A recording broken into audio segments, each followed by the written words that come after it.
ఓం శ్రీ మాత్రే నమః. Welcome to my channel.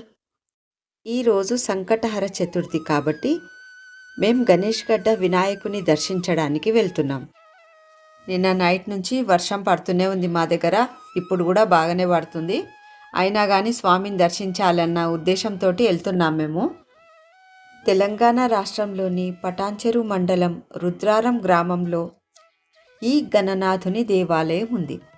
ఇక్కడ స్వామివారు దక్షిణముఖిగా భక్తులకు దర్శనమిస్తారు. గణేష్ గడ్డలోని గణనాథుడు సంకటహర చతుర్థి రోజున విశేషంగా పూజలు అందుకుంటారు. సంకటహర చతుర్థి అనేది హిందూ క్యాలెండర్లోని ప్రతి మాసంలో వచ్చే వినాయకుడి ఉత్సవం. అడ్డంకులు తొలగించి విజయాన్ని తనను నమ్మిన భక్తులకు వినాయకుడు ప్రసాదిస్తాడని సంకటహర చవితి నాడు ఉపవాసముండి వినాయకుడికి పూజలు నిర్వహిస్తారు భక్తులు. గణేష్ గడ్డలోని వినాయకుడు భక్తులు కోరిన కోరికలను నెరవేర్చే స్వామిగా ప్రసిద్ధి చెందారు. ఇక్కడ ఈ గోడ పైన నెమళ్ళు చూడండి, వరుసగా కూర్చొని వర్షాన్ని ఎంజాయ్ చేస్తున్నట్లు కనిపిస్తున్నాయి. ఎర్లీ మార్నింగ్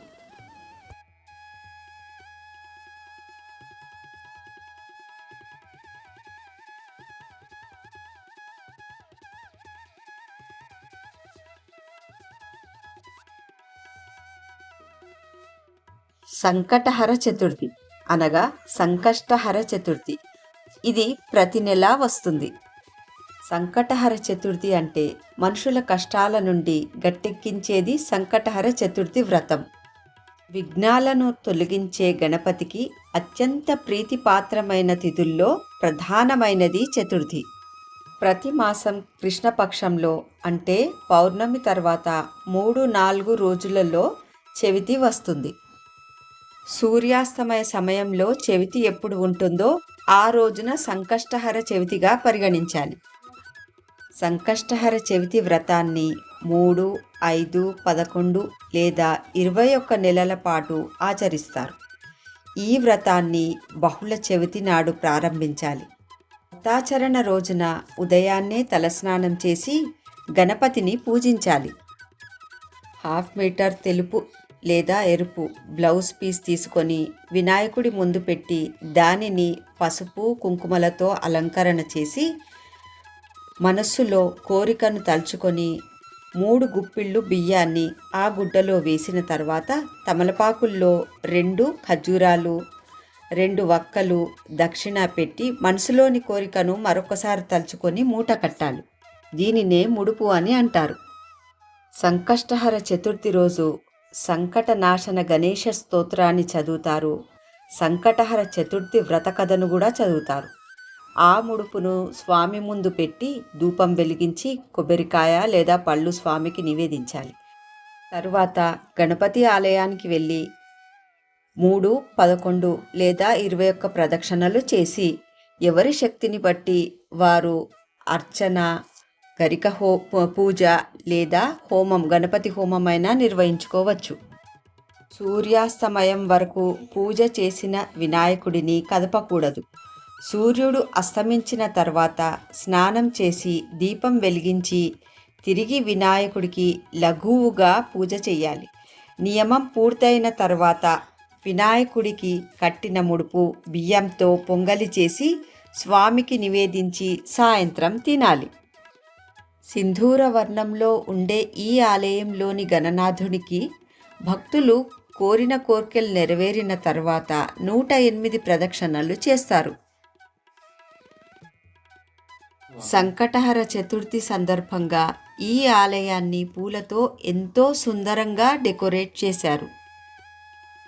ఈ ఆలయ ప్రాంగణంలోనే పంచముఖ ఆంజనేయ స్వామి వారి ఆలయం కూడా ఉంది. ఈ ఆలయంలోనే పార్వతీమాత, సుబ్రహ్మణ్య స్వామి మరియు శివాలయం కూడా ఉంది.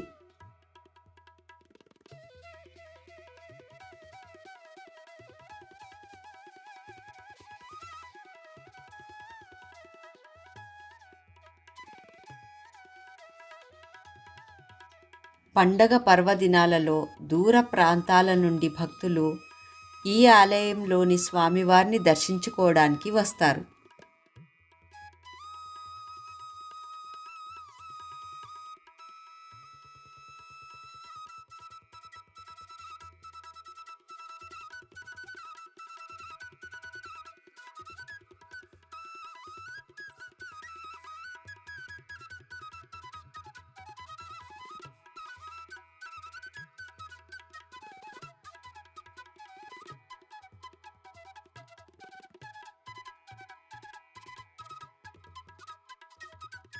ఎంత క్రౌడ్ ఉన్నప్పటికీ ఎంతో ప్రశాంతంగా మరియు సంతోషకరమైన వాతావరణం ఉంటుంది ఈ ఆలయంలో. భక్తులు ఈ ప్లేస్లోనే కొబ్బరికాయలని కొడతారు. ఇది నవగ్రహాల ఆలయం.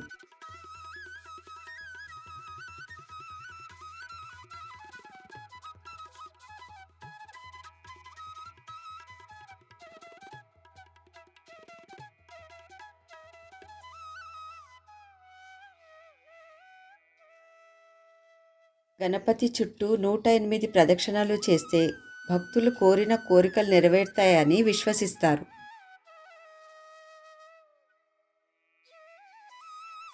ఇక్కడ సుబ్రహ్మణ్య స్వామి వారికి ముడుపు కూడా కడతారు. 300 సంవత్సరాల క్రితం కర్ణాటకకు చెందిన శ్రీరామ భట్టు కాలినడకన తిరుమలకు వెళ్ళాడు. అతడు గణపతి భక్తుడు. సంకటహర చతుర్థి నాడు ఆయన ఎక్కడ బస చేశారో ఆ ప్రదేశానికి వినాయకుడు మాత్రమే తన పూజల కోసం వస్తాడు అని ఆయన నమ్మకం. చాలా కాల క్రితం రుద్రారం అటవీ ప్రాంతం. ఒకసారి శ్రీరామ భట్టు రుద్రారం చేరుకున్నాడు. సంకటహర చతుర్థి సందర్భంగా ఆయన సంకల్పం వల్ల పెద్ద రాతి రూపంలో వినాయక విగ్రహాన్ని ఏర్పాటు చేశారు. అతను గణేశుణ్ణి ఆరాధించాడు మరియు స్వామి మూర్తికి తన రక్షణ కల్పించాడు మరియు తన ప్రయాణాన్ని కొనసాగించాడు. ఆ రోజు నుండి ఈ ఆలయంలోని స్వామివారికి పూజలు జరుగుతున్నాయి. ఒకప్పుడు ఈ ఆలయం సాధువులకు గొప్ప నివాసంగా ఉండేది. ఈ ఆలయం కాలక్రమేణా శిథిలావస్థకు చేరుకుంది మరియు ఇటీవల తన పునర్వైభవాన్ని తిరిగి పొందింది. ఈ ఆలయానికి ప్రతిరోజు అనేక మంది యాత్రికులు వస్తూ ఉంటారు. ప్రధాన మందిరంలో విశాలమైన ముఖద్వారం ఉంటుంది. ఆలయ గర్భగుడిలో వినాయకుడి సింధూర వర్ణంలో విగ్రహం ఉంటుంది. ఈ విగ్రహం సింధూరంతో దక్షిణం వైపు ఉంటుంది. గణేశుని సింధూర విగ్రహాన్ని పూజించడం ద్వారా తక్షణ ప్రయోజనాలు పొందవచ్చని పురాణాలు చెప్తున్నాయి. ఈ ఆలయంలో సంకటహర చతుర్థి, వినాయక చవితి, నవరాత్రి, మహాశివరాత్రి ఉత్సవాలు చాలా ఘనంగా జరుగుతాయి. వివిధ ప్రాంతాల నుండి అనేక మంది భక్తులు ఈ ఉత్సవాలకు హాజరవుతారు.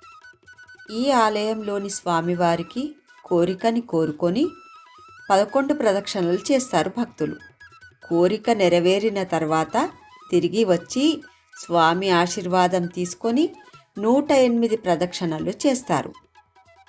మీరు కూడా స్వామివారిని దర్శించి ఆయన ఆశీర్వాదం పొందండి.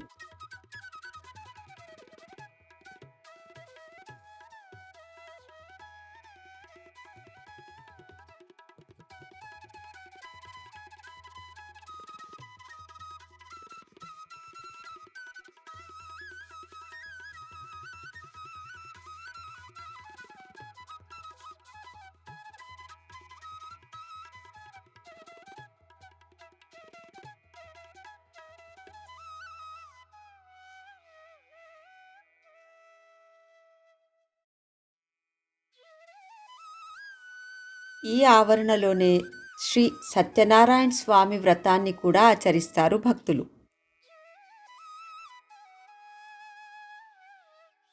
ఈ ఆలయం బయట వాహన పూజలను కూడా నిర్వహిస్తారు.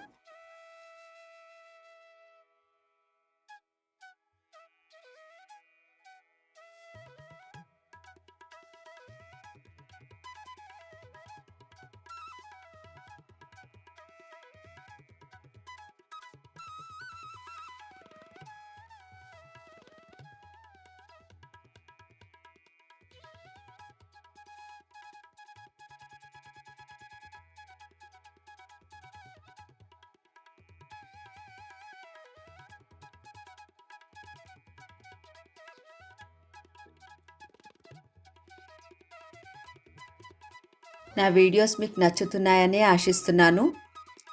ఆ వినాయకుడి ఆశీస్సులు ఈ వీడియో చూస్తున్న మీ అందరిపై ఎల్లప్పుడూ ఉండాలని కోరుకుంటున్నాను. Thanks for watching.